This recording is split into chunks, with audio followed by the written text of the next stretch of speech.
Sveiki, su jumis sveikinasi neįtikėtini faktai. Šachmatais armėnai pradėjo žaisti dar ankstyvaisiais viduramžiais. Armėnai labai didžiuojasi savo tautiečiu, didmeistriu Tigranu Petrosjanu, kuris praėjusio amžiaus 7-ame dešimtmetyje tapo pasaulio šachmatų čempionu. Ši pergalė sovietmečiu labai išpopuliarino šachmatus.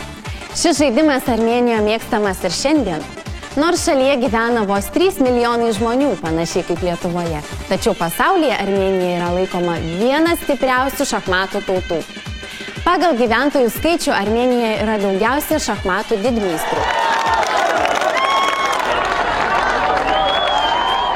Šaliai atgavus nepriklausomybę, armėnai laimėjo daugybę įvairiausių šachmatų čempionatų. 2011-2012 metais pirmą kartą pasaulyje Armėnijoje įvestos privalomos šachmatų pamokos mokyklose.